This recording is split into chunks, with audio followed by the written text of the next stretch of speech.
Alcanzando el conocimiento. Hola, ¿qué tal? ¿Cómo están? Bienvenidos y bienvenidas. Aquí estamos en Alcanzando el Conocimiento y hoy tenemos un programa pues muy bueno, muy interesante para todas y todas ustedes. Pues tenemos una entrevista especial, que bueno, ese es un regalo al final del programa. Vamos a hacer un programa pues bastante breve porque la entrevista es un poco larga.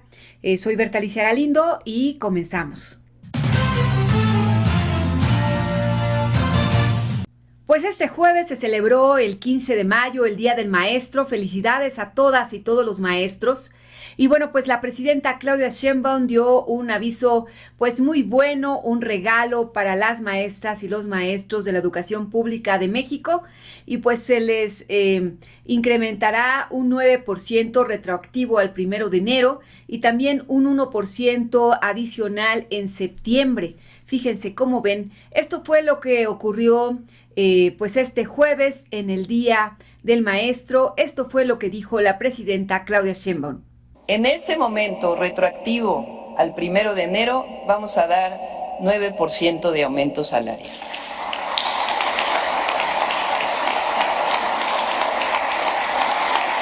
Global. Con un adicional. A partir de septiembre, 1% más como reconocimiento a las maestras y a los maestros.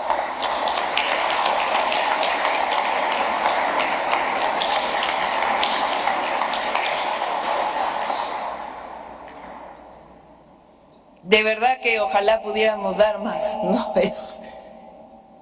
Significa un presupuesto anual adicional de 36,000 millones de pesos.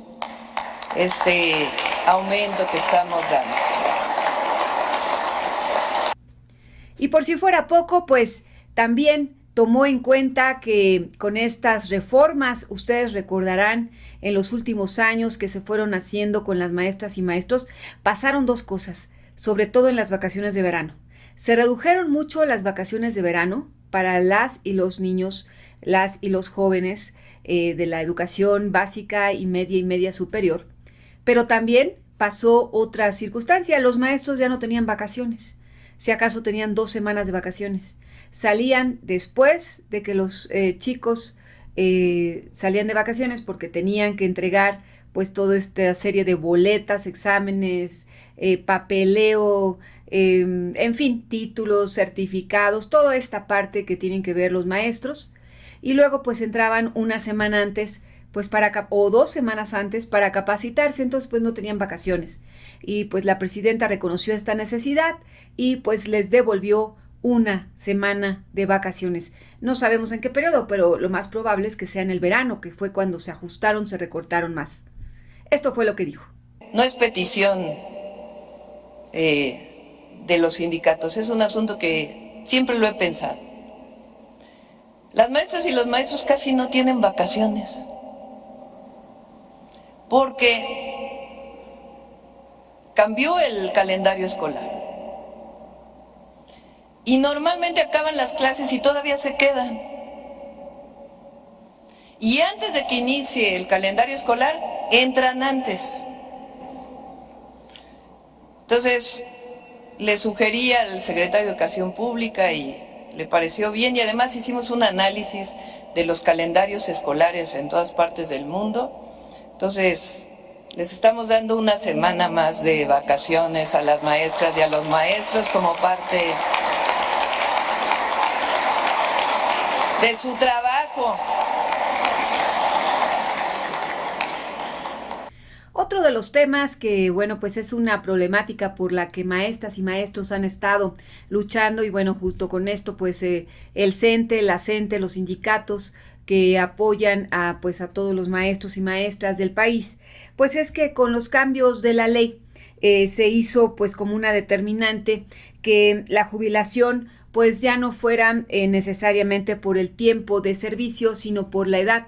Y bueno, pues aquí se entró en muchas complicaciones y muchos conflictos, muchos desacuerdos, que bueno, los maestros y las maestras no han estado del todo pues a gusto con estas decisiones. Esta decisión pues se tomó para todos los trabajadores que están inscritos al servicio del Estado, todo lo que tiene que ver con ISSSTE, todos los funcionarios, funcionarias, pero pues particularmente donde se vio como más afectación fueron a los maestros y maestras. Y bueno, pues aquí la presidenta Claudia Sheinbaum dijo que seguirá en pláticas porque pues ya hemos visto que en las conferencias mañaneras ella ha comentado en varias ocasiones que pues ella considera que se congele esta edad de jubilación, que ya no sea progresiva, que ya no avance, pero bueno, esto todavía pues no está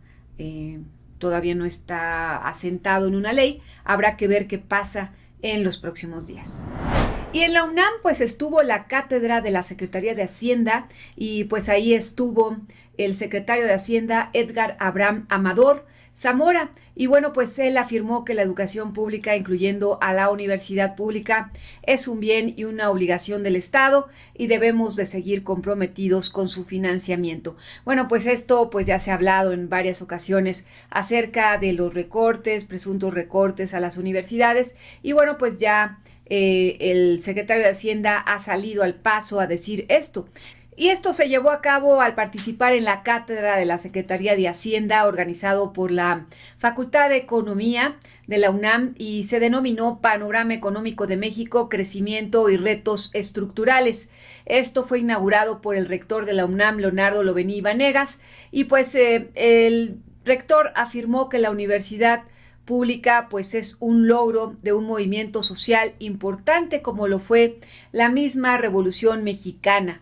Y bueno, pues toda la historia que ya tenemos de cómo se fue conformando la Universidad Autónoma de México. Pues esta cátedra que tiene como fin que estudiantes de economía conversen con funcionarios de Hacienda, pues se habló mucho de todo lo que se ha hecho en las finanzas públicas de nuestro país y pues también se habló de cómo la Secretaría de Hacienda pues ha pues organizado toda una cruzada por la recaudación y en este caso pues se ha estado viendo pues dónde se pueden operar finanzas sanas, públicas, pero también con una recaudación eficiente para todas y para todos y bueno pues para así poder tener mejores oportunidades de gasto público. Esto es algo de lo que ocurrió en la Cátedra Secretaría de Hacienda 2025. La educación pública es un bien, es una obligación del Estado. Ninguno de los que estamos aquí seríamos lo que somos sin la universidad pública. Entonces, el rol de la universidad pública es algo que debemos de seguir comprometidos con ello, con su financiamiento, con su presupuesto, con su visión. Agradezco a las alumnas y a los alumnos que van a participar en esta nueva edición de la Cátedra Hacienda, Facultad de Economía, porque es muy importante este espacio para poder formar a los que esperamos sean los futuros conductores de la política económica de nuestro país. La Cátedra Secretaría de Hacienda y Crédito Público, entre esta Secretaría y nuestra facultad, muestra ese diálogo entre tomadoras y tomadores de decisiones de política pública y academia. La universidad pública es un logro de un movimiento social muy importante. Es un logro de la Revolución Mexicana y es un convencimiento de los movimientos sociales populares de nuestro país. El poder dialogar, intercambiar puntos de vista con los funcionarios que tienen a su cargo las finanzas del país es muy importante. Es muy importante que conozcan al detalle los problemas, los desafíos que enfrentan la política de ingresos, la política de egresos y, por supuesto, la política de deuda pública de nuestro país, que son restricciones muy importantes para entender el marco macroeconómico en el cual se desenvuelve la economía mexicana. Pues como les dije desde un inicio que este sería un programa corto, vamos a la entrevista. Esta es una gran sorpresa de un tema muy interesante. Pues esta tarde me da muchísimo gusto saludar a la doctora Rosa María Gutiérrez Ríos. Ella es del Instituto de Biotecnología de la UNAM en Morelos. Y bueno, pues con ella vamos a hablar pues precisamente porque esta semana pues la revista Biotecnología en Movimiento que dirige el doctor Enrique Galindo. Bueno, también alguien más, me parece, me estoy saltando a alguien más, pero ahorita nos recuerdas quién más la dirige. Pero bueno, son dos La científicos. doctora Mónica Pineda. Ah, la doctora Mónica Pineda, sí, Ujú. el doctor Enrique Galindo y la doctora Mónica Pineda, dirigen de Biotecnología en Movimiento. Y bueno, pues esta vez tienen un artículo que nos ha llamado muchísimo la atención, que se llama Ecos del algoritmo, la evolución de la bioinformática en México. Y aquí, bueno, pues lo escriben justamente tres investigadoras: Verónica Jiménez Jacinto, Shirley Asworth, cuatro, Marisela Carrera Reina y también Rosa María Gutiérrez Ríos, con quien hoy pues tengo el gusto de platicar aquí para Alcanzando el Conocimiento y para todos ustedes. Gracias, doctora, por estar con nosotros. Muy bien, muchas gracias. Buenas tardes. Buenas Eh, tardes. buenas tardes. Bueno, el artículo en realidad eh, es uno de varios, de 10 artículos que se publicaron en la revista, en donde el número está dedicado a la labor de las bioinformáticas en México, o sea, las mujeres haciendo biología computacional, con la intención de pues, resolver muchos problemas, desde cuestiones que afectan a la sociedad, como por ejemplo la reciente pandemia que tuvimos de COVID-19, la generación de fármacos, la generación de pues nuevas cepas que puedan producir esos fármacos, bacterias u hongos que puedan producir esos fármacos, pero también pues en cuestiones lo hemos aplicado de monitoreo ambiental para ver pues cómo están los derrames petroleros en México, ¿no? Entonces, y en particular lo hemos hecho en el Golfo de México. Entonces, el número pretende visibilizar todos estos trabajos y todas las experiencias que han tenido las colaboradoras que participan, con la intención, pues, de dar a conocer al público en general que más allá de los procesos experimentales que se pueden llevar en el laboratorio, también hay una parte basada en la predicción de secuencias de DNA, o proteínas que son importantes en muchas de las funciones de nuestras células, y que se llevan a cabo a través de una interfaz usuario-computadora, ¿no? Sí, y bueno, pues justamente el artículo trae a colación de cómo fueron pues las científicas que fueron en la historia, ¿no? Ujú. Haciendo, ocupando pues el código, bueno, hasta llegar a estas épocas, desde principios del siglo pasado, y cómo fue evolucionando, evolucionando, evolucionando hasta ahora. Y bueno, pues hoy también en una reunión de hace unos días que tuvieron ustedes, las mujeres que se dedican a la bioinformática, estudiantes y demás, pues hablaron acerca de todas sus experiencias y de cómo ha cambiado de cuando ustedes empezaron a estudiar y cómo ha cambiado la tecnología. Y bueno, pues hoy ya tenemos hasta temas con inteligencia artificial. Sí, podríamos ir desglosando pues cada una de estas partes, cómo han usado el código, cómo ha cambiado, cómo la programación, qué tienen que hacer, cómo han mezclado, pues muchas también he visto que han mezclado muchas ciencias, ¿no? Muchas ciencias para llegar pues a obtener pues muchos más datos. Platícanos. Mira, pues de entrada la bioinformática es justo una subrama de la biología que se encarga de hacer análisis de datos a nivel pues masivo generalmente, pero también pueden ser grupos pequeños de datos. Esto lo hace pues a través de la generación de bases de datos y de programas desarrollados en muchísimos lenguajes de programación, como tú has mencionado, ya desde nosotros empezamos la descripción desde 1930, donde apenas estaban los primeros conocimientos biológicos que después sentaron las bases para que en los 50 científicas como Margaret Dayhoff, que es la madre de la bioinformática, de hecho fue una mujer la primera que tuvo esta idea de analizar datos biológicos usando programas de computación. Entonces, ella lo primero que hizo pues fue tener un conjunto de pequeños de 50, 20, 30 secuencias de proteínas, y con ellas se le ocurrió que estas proteínas que vienen codificadas compuestos químicos, podía generarse un lenguaje basado en letras, ¿no? Entonces, y generó un alfabeto, y ese alfabeto le permitió a ella pasar todo esto a un lenguaje que pudiera entender una computadora y con esto hacer análisis de cuántos cambios había en estas proteínas, qué cosas estaban conservadas. Y eso fue ya en la época de los 50, ella pues ya murió incluso, ¿no? Pero de ahí en adelante, pues se empezaron a desarrollar lenguajes o a usar lenguajes más apropiados para el manejo de estas secuencias que además ahora pues se han incrementado del orden de miles de millones. Entonces, incluso hay repositorios, algunos poquitos en México, más en Estados Unidos y en Europa, en donde nosotros podemos tomar toda esa información de muchísimos organismos macroscópicos y microscópicos, incluido el genoma humano, y hacer comparaciones para poder averiguar qué es lo que tienen los organismos, cómo funcionan y actualmente más aún. Con una nueva rama que se llama metagenómica, nosotros podemos entender las relaciones que hay de los microorganismos con su ambiente y con otros seres vivos. Entonces, esto ha evolucionado a pasos súper, agigantados en un periodo realmente muy corto de tiempo, ¿no? Estamos hablando de 1950 a 2025, que son dos siglos diferentes, pero realmente son pocas décadas, ¿no? Y Sí. hemos visto un avance sustancial en ese tiempo. En 7 décadas todo lo que ha pasado, ¿no? Exactamente.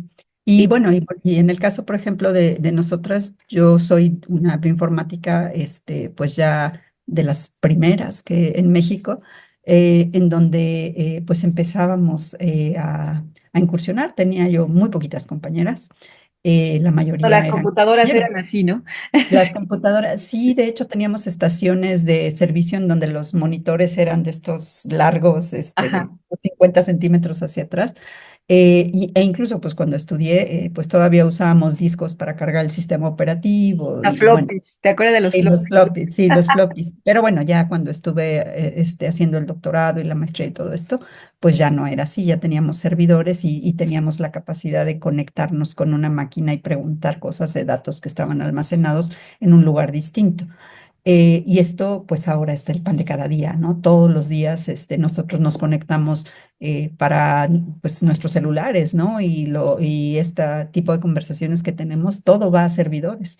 Y entonces, gracias a eso, pues nosotros podemos tener todo esto. Y entonces en la biología no ha sido esta la excepción. Hemos estado, la biología, la química, se ha nutrido de de todos estos avances biotecnológicos y computacionales para integrar todo este conocimiento y a esto súmale la estadística y las matemáticas un poco más duras que han permitido el desarrollo de todo lo que tenemos ahora a nivel de medicamentos, a nivel te digo, de estar vigilando cómo se comportan los organismos y qué tal que viene la próxima pandemia, ¿no? Así es que, pues, más o menos así hemos avanzado. Es que podríamos decir, bueno, todo el boom empezó con el Internet, ¿no? Con el Sí, hipertexto. justamente, sí. Ajá. Y eso también es producto de una colaboración científica. Y esto tiene que ver mucho con, si no estoy equivocada, con este asunto del supercolisionador de hadrones, ¿no? Exacto. En donde el CERN necesitaba un método para poder hacer llegar todos estos datos, concentrarlos y empezar el análisis. Entonces, ese es el origen de la Internet, una necesidad de poder analizar datos de moléculas y explicar todo esto, cómo pasan todos estos fenómenos a nivel de entender, pues, cómo las moléculas muy básicas, no necesariamente las de la vida, sino las que conforman a todo lo que conocemos, pues interaccionan, ¿no? Sí, y luego el código, ¿no? Y luego del código la programación. Y luego, bueno, así fue. Y bueno, también lo que ayudó mucho después, la secuenciación genómica, ¿no? Eh, Así es. sí, Y es bueno, pues empezamos con la idea de poder, si ya podíamos secuenciar uno a uno los genes, pues ahora no, somos ambiciosos, somos humanos, y pues quisimos ahora poder secuenciar no una, sino muchas al mismo tiempo. Y entonces esos fueron los primeros pasos, el querer secuenciar poco a poco, y en este sentido, pues se empezaron a generar estos nuevos, todo basado en biología molecular clásica, por supuesto, y en bioquímica clásica. Todos estos conocimientos dieron lugar a lo que a lo que fue los primeros métodos de secuenciación, que te digo eran de pocas secuencias, y en estos últimos años, pues empezó a haber secuenciación de que se llama ahora de alto rendimiento, en donde pues se generan el genoma de un organismo completo en pocas horas o en pocos días, dependiendo del tamaño, ¿no? Pero, y eso es lo que ahora vemos. Incluso podemos tener secuencias no solo de organismos, podemos ir a un ambiente, extraer todo el material genético de un ambiente, ya sea el suelo, ya sea el mar, del aire, incluso se toman hay muchos artículos ahora que hablan hasta de lo que hay en el metro, ¿no? O sea, hacen prácticamente frotis de lo que hay en los tubos del metro o en el piso. Y Un entonces montón tú de puedes mugre. mucha mugre, pero también muchos microorganismos, muchos microorganismos, desde virus, bacterias, hongos, en el mar, tenemos algas microscópicas y todos esos organismos interaccionan para generar cuestiones como el clima que tenemos.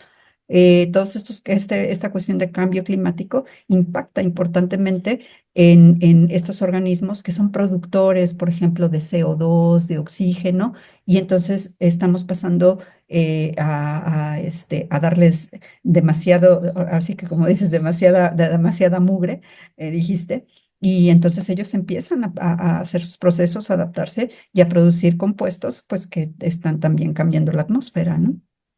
Sí, y bueno, pues ya en casos específicos, en lo que han hecho desde la bioinformática en proyectos, hablabas de la pandemia. ¿Qué es lo que ustedes estuvieron haciendo, por ejemplo? Bueno, nosotros iniciamos, bueno, la UNAM nos preguntó, ¿no? ¿Qué podemos hacer? Y eso era la primera cosa, ¿no? ¿Qué vamos a hacer por nuestro país dada la emergencia? Y pues respondimos muchas personas haciendo diferentes cosas. En mi caso, empecé, como yo estoy un poco más del lado, no del análisis de virus, sino del análisis de bacterias y de arqueas, que son organismos que no estuvieron involucrados propiamente en esta emergencia epidemiológica, pues yo pensé, bueno, a lo mejor no soy viróloga, no voy a poder aportar mucho en el campo de la virología. Digo, podría haberme adentrado claramente a empezar a hacer a analizar las secuencias. Todo se hace más o menos de la misma manera, entonces no había problema. Pero también teníamos una experiencia muy importante en el desarrollo de bases de datos.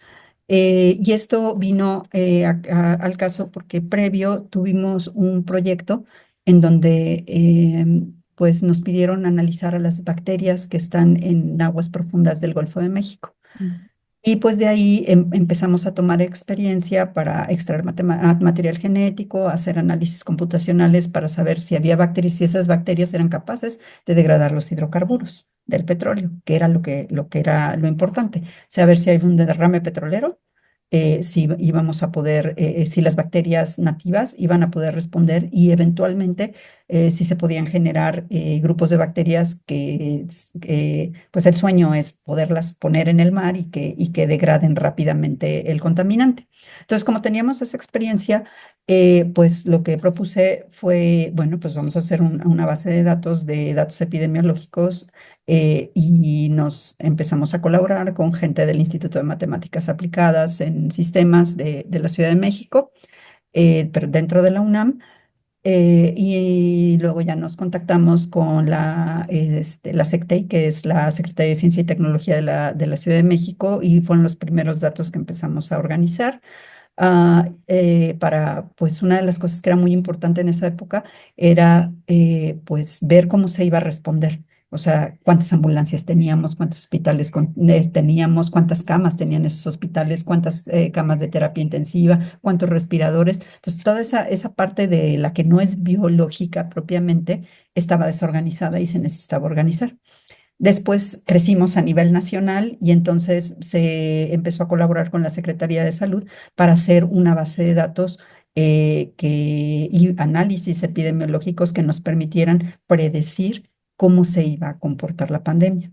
Entonces, todos esos datos se colectaron y empezamos a generar información y que fuera útil para poder empezar a tomar ciertas decisiones. Y Pero fue como lo al mismo tiempo nos contactamos con otro grupo que hacía secuenciación propiamente.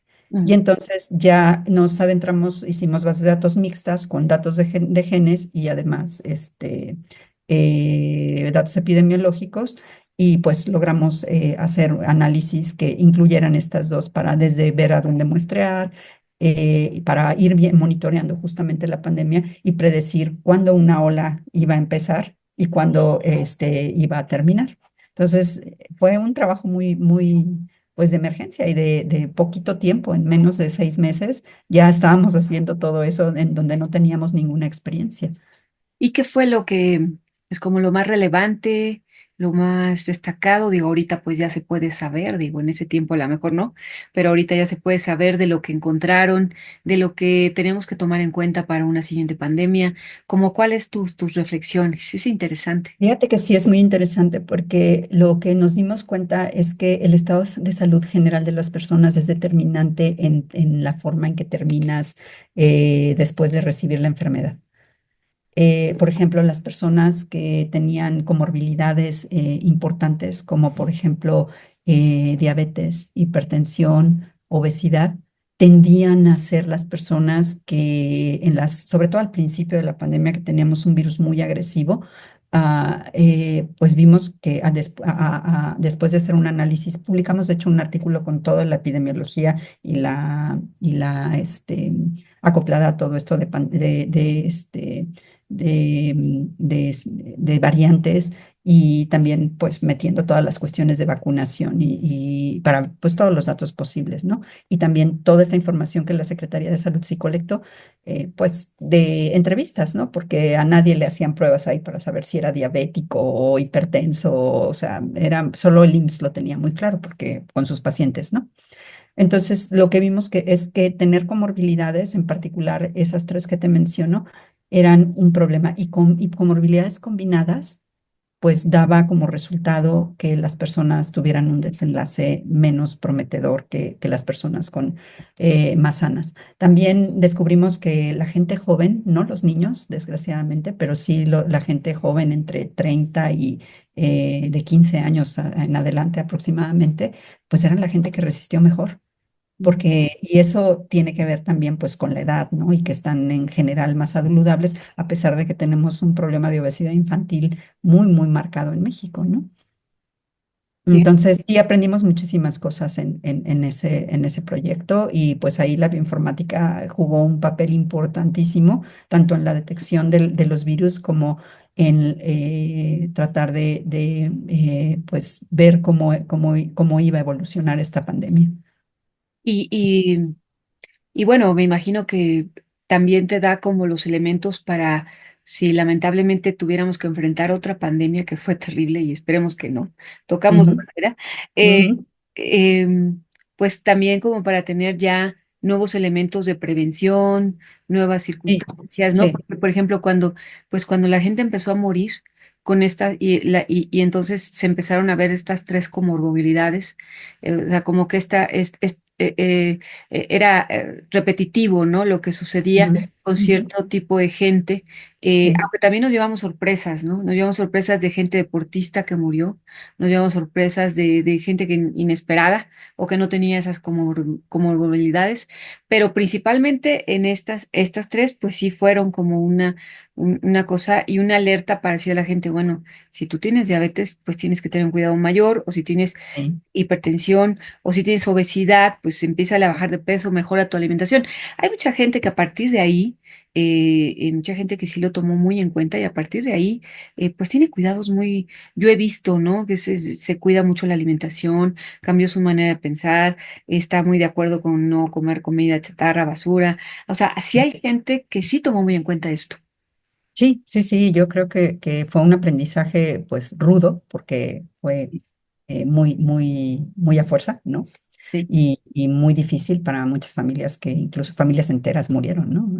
Porque además hay predisposición genética y ahora ya se sabe, o sea, gracias a estos análisis bioinformáticos, pues también podemos saber si hay predisposición genética para tener ciertas enfermedades y en el caso del COVID, pues no fue la excepción, hay En esa predisposición parte, genética. dímelo, ¿por qué familias enteras? O sea, porque todos tenían comorbilidades, no. No, pero predisposición genética sí. Entonces, no digo que los cinco hayan muerto, pero sí que tuvieron estancias difíciles en el hospital con intubaciones y, o sea, pasó, ¿no? Y muchos de ellos murieron. Te digo que los más afortunados es la gente que está en edades entre 15 y 30 años. Ellos casi son intocables, ¿no? Y es normal, ¿no? Porque es la edad en la que tienes tu sistema inmune muy activo, estás, pues, entre comillas, nuevecito todavía, ¿no? Y esto fue, pues, te digo, un aprendizaje que fue difícil, pero funcionó como incluso ahora pues, el gobierno federal, ¿no? Está tratando de poner estas campañas de sacar toda la comida chatarra de las escuelas. Entonces, yo creo que son aprendizajes y vienen pues de todo este conocimiento biológico y como te digo, o sea, ahí todos los análisis computacionales que se hicieron pues fueron muy importantes para desde predicción, prevención y establecer pues estrategias de salud pública, ¿no? Sí, No necesariamente las mejores a veces, pero bueno, al menos la información ahí estaba. sí. Sí, sí, sí, pues bueno, en algunos lugares sí se establecieron más que en otros, ¿no? Y en Ujú. algunos lugares también se hizo caso más que en otros, porque pues, también Incluso hay a que nivel ver. mundial, ¿no? No, o Sí, sea, México no, de hecho fue una población relativamente obediente, ¿no? O sea, en seguir normas y reglas más que otras comunidades fuera de México sí, que protestaban mucho, ¿no? Por el uso de cubrebocas y hasta manifestaciones, ¿no? Había en contra de las medidas de prevención, ¿no? sí, Pero, bueno, ese es otro tema. sí, es otro tema más político. Bueno, y en este caso, por ejemplo, si ustedes ya habían visto este análisis eh, pues, de todos estos microorganismos en el mar, pasando a la parte de los derrames, que hemos tenido muchos, ¿te Ujú. acuerdas desde aquel derrame en Texas?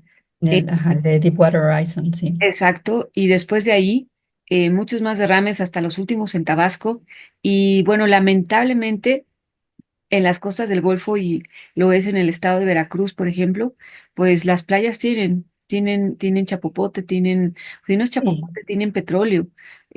Tú vas a la playa y seguro te queda alguna marca en la que antes no te quedaba.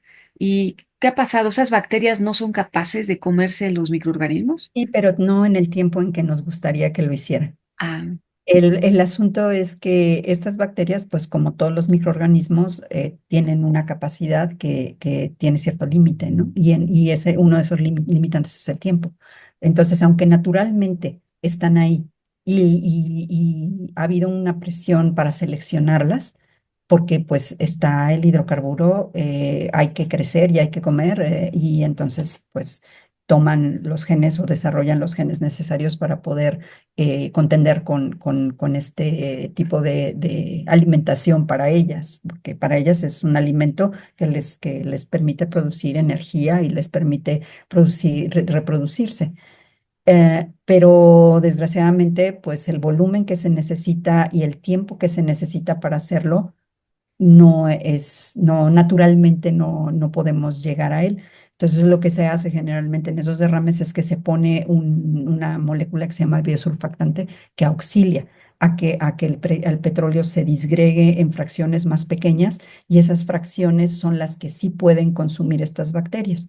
No solo las bacterias hacen esto, se ha visto que, por ejemplo, en derrames en tierra, pues también y hay también en el mar, pero se han hecho más estudios en tierra, hay hongos y los hongos son capaces de disolver estos compuestos más complejos en compuestos más simples que a su vez las bacterias pueden tomar para empezar a degradar estos hidrocarburos, que al final pues lo que quieres es llevarlos hasta un proceso de mineralización completa.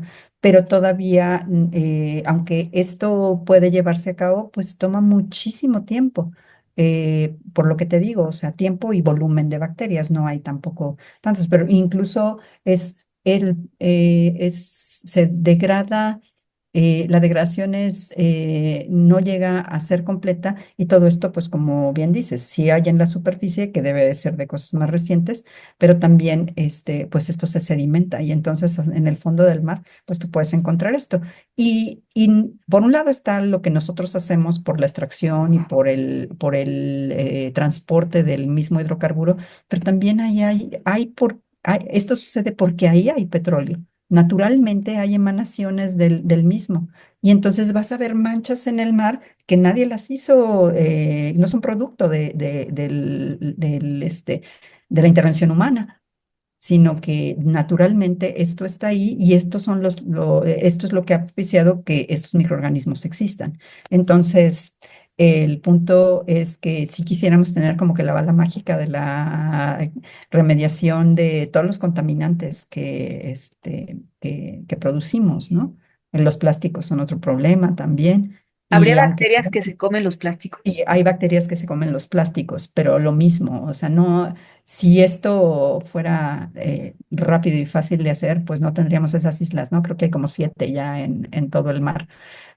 Pero evidentemente el panorama pues es prometedor en todos estos campos y pues no solo con bioinformática, sino que la cuestión es experimental irá avanzando rápidamente y esperemos poder en un futuro no muy lejano poder pues contender con todos estos problemas. Pero pues ahí estamos en el barco para eh, intentar pues contribuir, ¿no? a la resolución de estos problemas de contaminación también.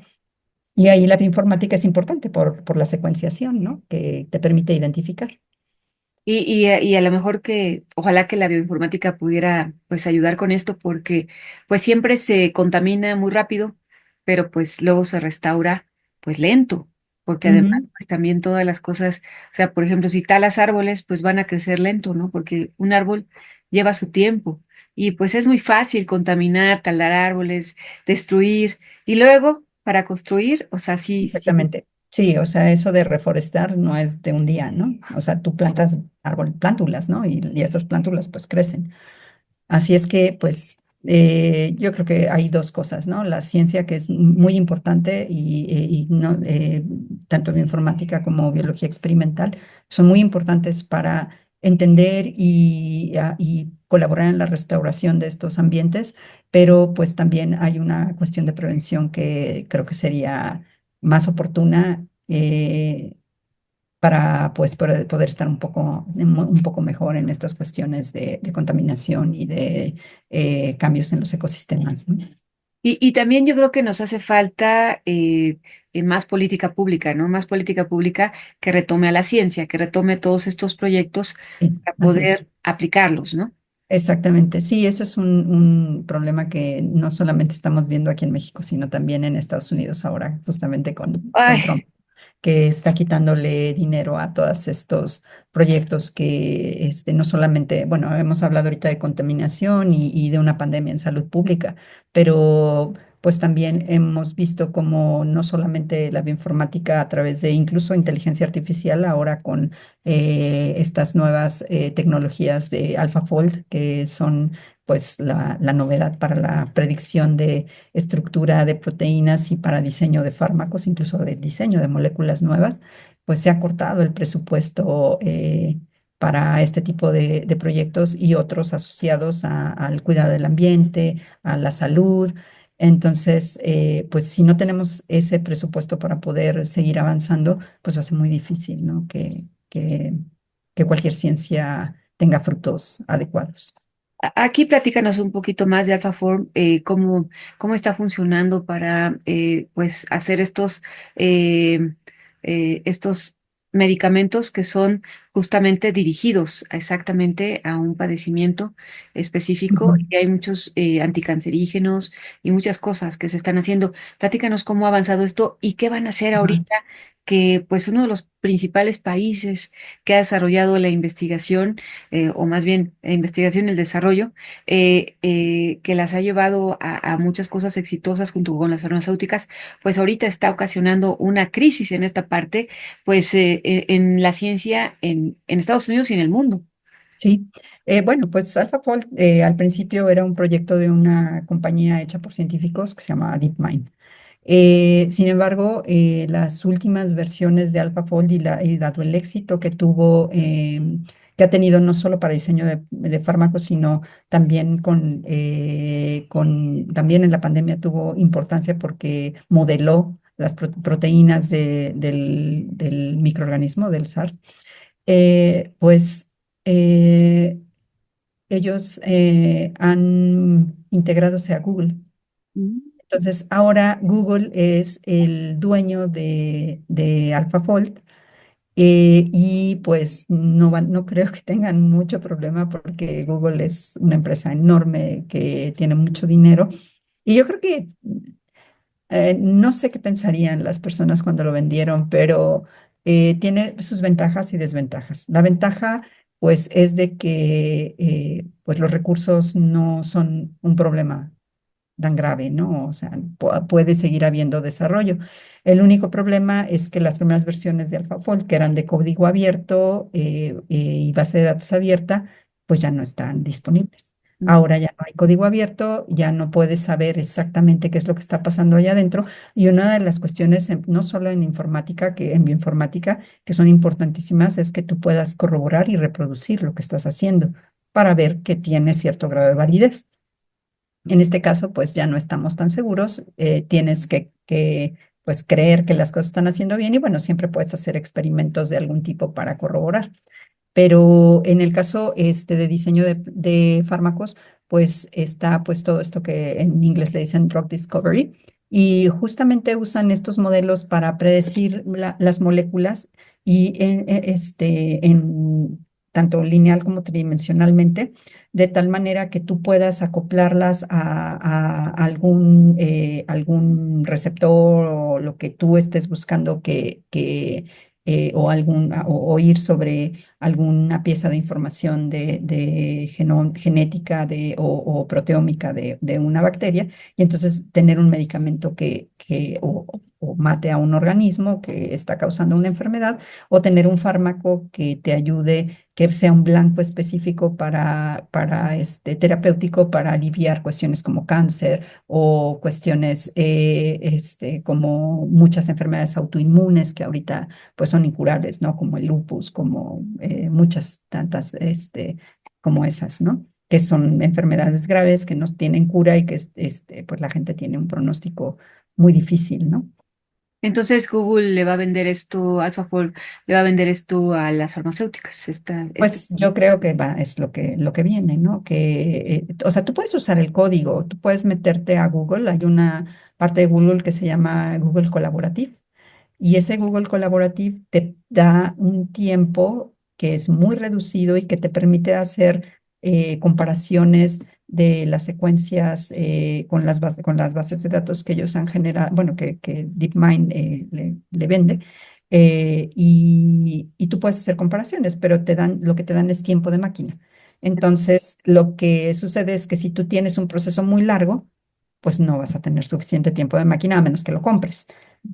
Entonces sí se puede todavía, pero necesitas hacer eso. La otra opción es tener grandes servidores, y dentro de esos grandes servidores, pues ir obteniendo estas bases de datos y hacer el modelado que pues es lo que hacemos la mayoría, ¿no?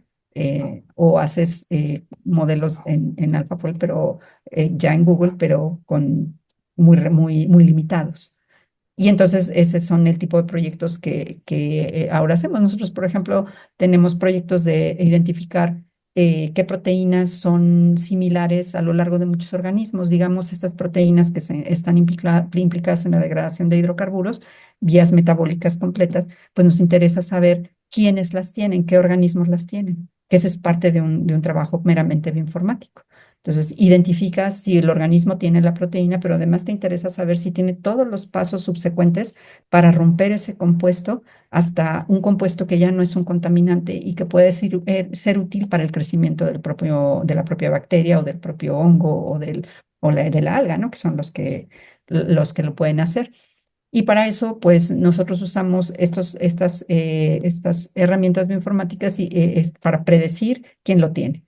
Entonces ya tenemos alguna certeza estadística de que esta proteína pues va a participar en el proceso. Mm. El siguiente paso, pues son dos. Puedes hacer estas análisis, estas inferencias con AlphaFold para ver qué tanto esta proteína va a reconocer uno o varios sustratos. Y con esto tú puedes modelar tu proteína, que ese es el sueño, ¿no? O sea, ver con quién interacciona para ver si hace la función que tú quieres.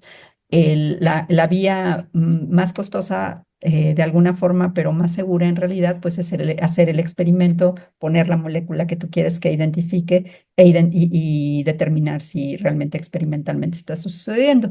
Pero esos son el tipo de estudios que se pueden hacer en bioinformática. O también nos hemos dedicado a ver cómo se modula la expresión de ciertos genes que permiten, por ejemplo, la generación de un fenotipo, que es la forma en que un microorganismo lo puedes ver en el microscopio, digamos, un fenotipo muy socorrido de algunas bacterias es lo que le llaman la espora. Entonces, la espora pues es una bacteria que se ha encerrado en una cubierta protectora y esta cubierta protectora le permite sobrevivir hasta miles de años, hasta que haya unas condiciones que le permitan después poder germinar y volver a hacer sus funciones normales ya en la naturaleza. Y pues lo que nosotros hemos estudiado también, cómo se regulan estos procesos usando métodos bioinformáticos para poder ver no solamente si de las que ya conocemos experimentalmente, también podemos ver cómo otras de las que no tenemos información, podemos saber si llevan a cabo este proceso de la misma manera que lo hacen los modelos experimentales o han tenido variaciones. Y esos son el tipo de cuestiones que puedes ver, y un fungicida muy importante aquí en México, que es justamente producto del doctor Enrique Galindo, que es el Fungifree, se basa en la generación de esporas de Bacillus belesensis. Y estas esporas se pueden tener mucho tiempo en anaquel de manera natural, y cuando las pones en los cultivos de diferentes frutos como el mango, por ejemplo, o el jitomate, pues estos pueden proteger y matar hongos que son pues plagas, ¿no? En los cultivos. Entonces, todas estas cuestiones para ver cómo muchas bacterias son capaces de tener estas propiedades y luego ir al ambiente y ver cómo interaccionan con otros microorganismos, ya sea pues matándolos o favoreciéndolos para hacer cosas como producir nitrógeno para que crezcan mejor las plantas. Pues son cosas que puedes hacer estudios bioinformáticos y luego ir al laboratorio, probar, y luego irte al campo y hacer este tipo de estudios, ¿no? Y generar un producto útil para mejorar pues, la distribución y la producción de alimentos, por ejemplo, ¿no? Y en esa parte de las esporas podríamos tener esporas milenarias que nos digan cosas del pasado, que nos... Sí, por supuesto. Sí, eso es la otra parte que no he tocado porque estábamos más en biotecnología, pero una de las cuestiones que es bien interesante son los análisis evolutivos. Entonces, nosotros podemos intentar datar, porque no tenemos un registro fósil propiamente, pero si tenemos las esporas pues fosilizadas, pues no, tampoco podríamos saber mucho, ¿no? Porque finalmente lo que tenemos es una huella, ¿no? Pero por eso son de las cuestiones que no tenemos un fósil, pero a través de árboles filogenéticos e ir datando estos genomas, pues podemos tratar de ver más o menos cómo han evolucionado estos organismos y desde cuándo existen, por ejemplo, las esporas, ¿no? Eso sería una de las formas, es una de las formas en las que se identificó, pues, el origen del coronavirus, de dónde venía. Entonces, haciendo análisis evolutivos, pues vieron que se parecía a secuencias que tenía el pangolín, y entonces, pues ya con esto se identificó la posible fuente de origen, ¿no? Todas son hipótesis siempre, pero tienes una idea de cómo, de cuál es el posible origen de estos organismos y cuál es el posible origen de genes específicos que hacen alguna función que es interesante por, ya sea aplicada o simplemente pues por el gusto de entender, ¿no? Si ahorita tuviéramos, volviendo a la pregunta de la pandemia, si tuviéramos otros coronavirus de ese tamaño de agresividad, o en otras, ya sería otro tipo de agresividad, otras cosas, tendríamos la manera de actuar muy rápido, revisando justamente su composición y si es de esporas y si es de lo que es.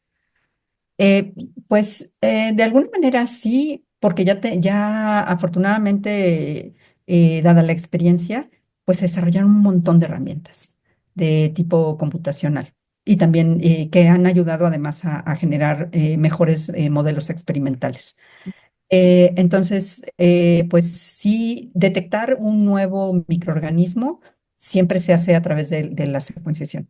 Entonces, lo secuencias, comparas con bases de datos de microorganismos que ya existen y entonces lo etiquetas, ¿no?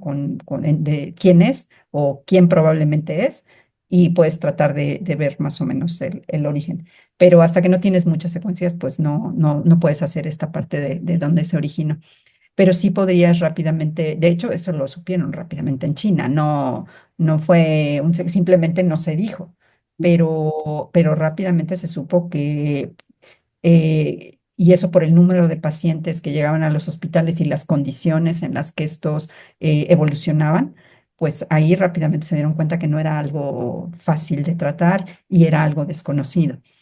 Entonces ahí pues es cuestión de, como bien dices, ¿no? Las autoridades de salud tener la honestidad de decir que esto está pasando y poder tener la prevención, porque la experiencia ya la tenemos y esto de vigilancia pues tiene que continuar, ¿no? No es algo, o sea, sí ya acabó la pandemia, pero vienen más cosas. Sí. Y con todas estas cuestiones de cambio climático, no sabemos si el siguiente va a ser un virus, va a ser una bacteria, va a ser un hongo. Parece que los hongos son los candidatos siguientes, pero ya tenemos la capacidad de poder, pues, trabajar con esto y además ya sabemos trabajar en equipo muy bien porque se establecieron importantes redes. Y esa es la otra parte que tiene de bonita la ciencia y de bonita la bioinformática, que es muy fácil establecer redes de colaboración, compartir información. Y Eso mundial, ¿no? Sí, ya, eso es muy fácil. Y entonces tener esto en servidores como, por ejemplo, aunque lo tenga Google, pues ahí están los datos. Y en una emergencia, pues deberían de ser solidarios y poder, pues dar, poder compartir, ¿no? Por el bienestar de todos. Y aquí me das pie a volver a la pregunta en la que estábamos sobre Donald Trump y las políticas lamentables que está haciendo hacia el sistema de salud norteamericano, hacia las universidades, hacia la ciencia, hacia la educación. Bueno, ¿qué te digo? Que tú no sepas. Y bueno, aquí, ¿cómo has hablado con colegas o qué es lo que ustedes ven? Porque pues también la ciencia en el mundo se está truncando o Europa podría retomar ese papel, liderear o quién va a liderear ahora con esta Pues situación. lamentablemente nosotros no tenemos la capacidad técnica en el sentido de que la infraestructura, más bien, la capacidad técnica sí la tenemos, la capacidad, gente preparada para hacer este tipo de cosas, creo que sí existe en México. Lo que no tenemos es una infraestructura y centros que tengan esta información de manera global como el NCBI o como el EBI en Europa. Entonces, pues la apuesta es que si el NCBI tiene un colapso y ya no recibe información, porque ellos son un repositorio no solamente de secuencias, son un repositorio de literatura. Entonces, toda la información a nivel genómica que hay y toda la literatura que hay, el NCBI tiene todo esto almacenado y es a donde viene a dar toda la información que los científicos generan y pues es un repositorio público que devuelve información de manera pública, organizada y curada. El EBI, que sería el Centro de Bioinformática Europeo, pues ellos son los que tendrían la capacidad de poder retomar esto porque ya tienen la infraestructura. Ellos ya tienen bases de datos que tú puedes consultar y que tienen información que como han compartido con el NCBI, pues tú podrías tomar eso, pero sería para los que trabajamos con el modelo estadounidense, pues sería un cambio en todo lo que tienes, ¿no? O sea, cómo bajar programas, cómo bajar información, pues es un cambio, pero pues no es imposible. Y pues sí, Europa tendría que tomar la base. Otros que tienen bases de datos ¿El muy IBI importantes, dónde está? ¿En qué país? creo que está en Inglaterra. Mm, mm. Creo que está en Inglaterra, pero en realidad en Europa lo que han hecho es un consorcio. Ah, Y toda la comunidad, con toda la comunidad europea tiene, pues, se ha aliado para ser un centro global, ¿no? mm. De información. Y entonces, pues, los científicos allá, pues, ya tienen centros que son de toda la comunidad. Y en esa parte Europa, digo, Inglaterra no se ha hecho a un lado. Ellos colaboran con la comunidad europea en esta parte y se concentra mucha de la información ahí. Y supongo que eso pasa con muchas bases de datos, que no solamente tienes un servidor central, sino que puedes tener servidores espejo. Ah, Entonces puedes tener en muchos lados, por ejemplo, aquí hay un para poder buscar secuencias, lo haces por comparación. Y hay muchos métodos para comparar. Entonces, uno de los métodos importantes para comparar lo desarrolló un extranjero aquí en México durante su estancia, ¿no? Postdoctoral, y tenemos espejos de esa herramienta, donde el nodo principal está en México y tiene sus espejos en Europa. qué padre. Y al revés, ya los desarrollos nuevos que ya hizo, pues se generan en Europa, pero tenemos un espejo aquí. Y entonces tienes espejos en muchos lados, lo cual también facilita la interconectividad, porque si todo lo mandas ahora es como pones todos los huevos en una sola canasta, pues imagínate la saturación, ¿no? Para acceder a esta información. Entonces, con todo y todo, en México sí tenemos un lugar, de hecho es aquí en Cuernavaca, está un servidor en donde al menos una de estos repositorios am, y programas que ayudan a hacer comparaciones y búsquedas de secuencias, pues están alojados aquí. Y yo creo que esa debería de ser la tendencia, ¿no? A tener muchas copias de esto para que el acceso sea adecuado, ¿no? De hecho, el ¿Otros software libre. países? Sí, Ah, ¿es software libre?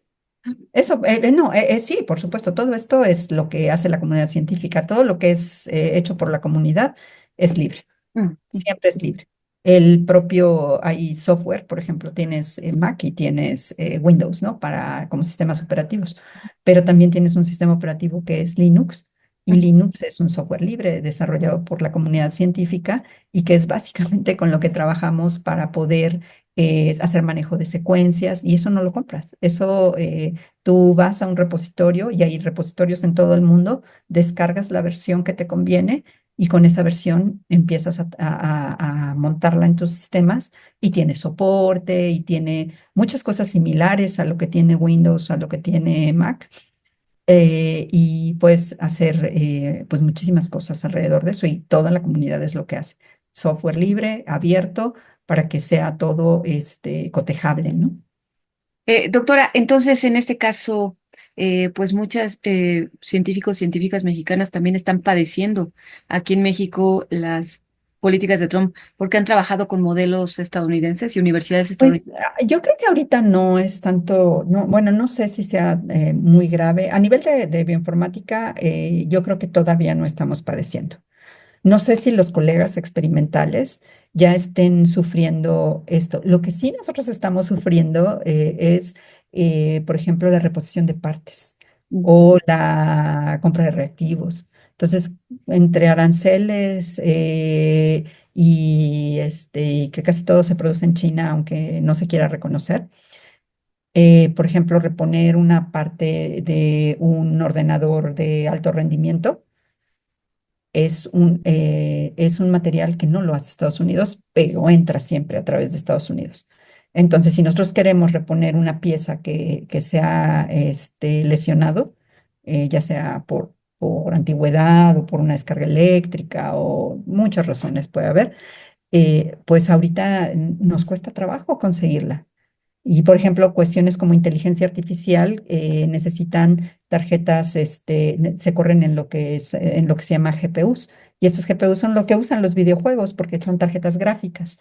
Entonces, todo esto todos estos programas corren en tarjetas gráficas y pues estas tarjetas gráficas no se producen en Estados Unidos, se producen en China. Y no, bueno, y a lo mejor no la tarjeta completa, pero sí los componentes. Exacto. Entonces, todos los componentes están en China y aunque la armen en Estados Unidos, pues ahí ya tenemos un problema con los aranceles. Y a lo que está pasando es que hay un problema pues de desabasto de piezas. Y eso lo hemos vivido recientemente nosotros, ¿no? Un servidor que tenemos se averió una parte y días, meses para que llegue la parte porque no se consigue. Entonces, para desarrollar estos modelos de AlphaFold que necesitas estas tarjetas gráficas, necesitas comprar la tarjeta. Pero aunque tengas el dinero para comprarla, si no hay la pieza, ¿qué haces, no? Sí. Y en ese sentido, a nosotros como bioinformáticos, pues sí nos está empezando a afectar, ¿no? No hay piezas. A los experimentalistas, pues probablemente venga cuestiones de insumos, ¿no? Yo creo que eso va a ser un problema grave que de hecho empezó a pasar desde la guerra de Ucrania. Sí, Ese, todo se e- empieza ese- a encarecer y sí. Ujú. Entonces, en Ucrania y sus alrededores se producen muchos de los reactivos de biología molecular que se usan. Y justo terminando la pandemia también era muy difícil empezar a conseguir estos insumos porque pues estaba este problema de que no estaban produciendo porque pues la región estaba comprometida con la guerra. Ujú. Ay, no sé. Entonces es global, es verdaderamente global. Entonces íbamos a hablar de bioinformática y hemos hablado muchísimas cosas. Sí, doctora, pues me parece muy, muy interesante todo lo que hemos platicado. No sé si tengas algo más que agregar. Pues sí, una de las motivaciones para haber escrito este número no solo era dar a conocer lo que hacemos las mujeres en ciencias más duras a nivel científico. De hecho, hay un artículo que habla de las mujeres y las ciencias duras y hacen una recapitulación de todas las dificultades que enfrentamos para poder tener una carrera científica y yo creo que es algo que se extrapola a otras profesiones. A veces no es compatible cuidar hijos y tener una carrera profesional.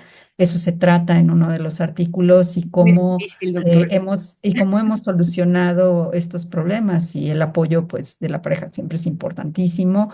El apoyo institucional también es importante, tener comprensión, ¿no? De que se enferma el niño y hay que tenemos que tener quien lo cuide.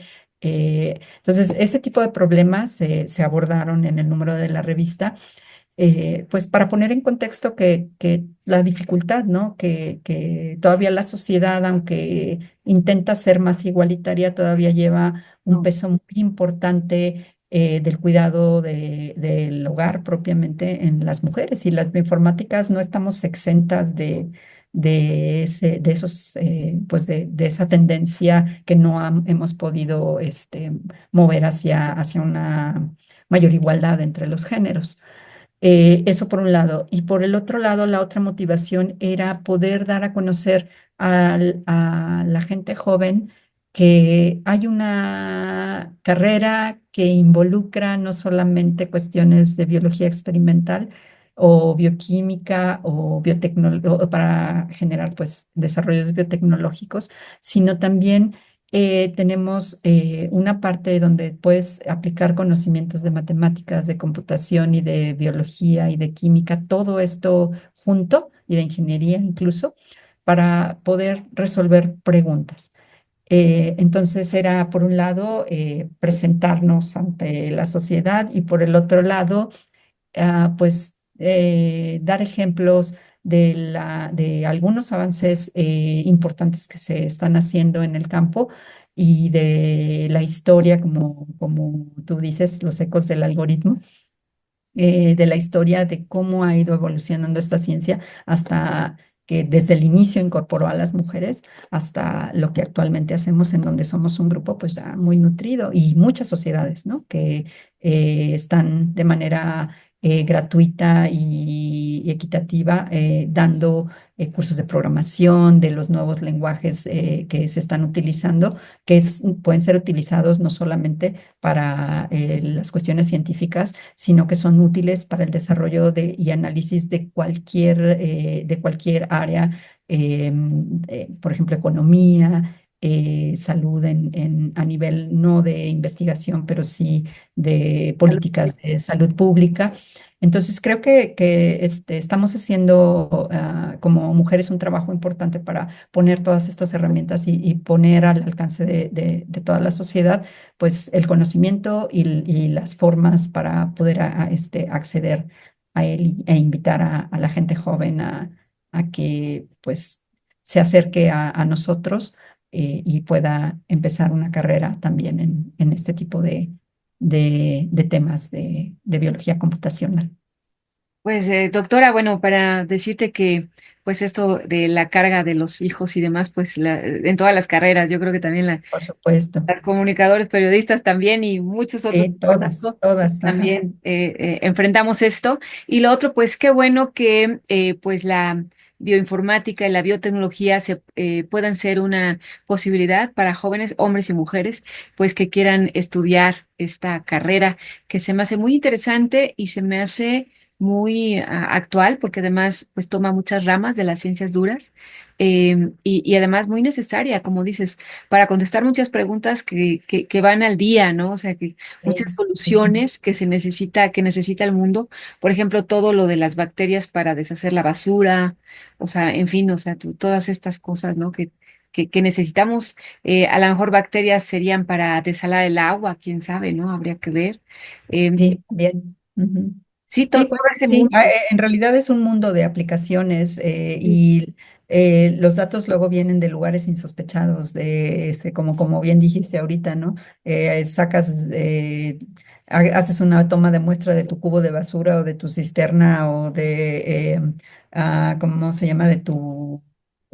Si tienes colecta de agua de lluvia, pues puedes ver, pues no solo desde la parte biológica, ¿no? Sino también la parte química y darte cuenta de en qué estado está nuestro mundo y qué tanto lo que hay ahí puede ayudar a restablecer el equilibrio que conocíamos. Exacto.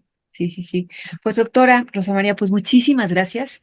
Me Muchas gracias. parece muy interesante esa entrevista y nos pasamos ya del tiempo, pero es que la plática estuvo Sí, realmente era como una interesante. charla de amigas más que nada. Sí, exacto, Sí, pero bueno, exacto. muy Bueno, pues bien. aquí está el programa, como siempre, aquí está este espacio y pues cuando quieras platicar con nosotros y cuando tengas a más gente que quiera platicar con nosotros, pues siempre son bienvenidos y bienvenidas y tú siempre eres bienvenida. Muchísimas gracias, Berta. Agradezco mucho tu invitación y los invito a leer el número 40 de la revista Biotecnología en Movimiento para que se enteren de todo lo que las bioinformáticas están haciendo ahorita y en México. Exacto, les recomendamos Biotecnología en Movimiento y bueno, con este número, pero también con muchos números que siempre es interesante leer esa revista. Y bueno, pues también síganos aquí, como siempre, en Alcanzando el Conocimiento. Pues gracias, doctora. Muy buenas tardes, tengan todos ustedes. Gracias. Seguimos.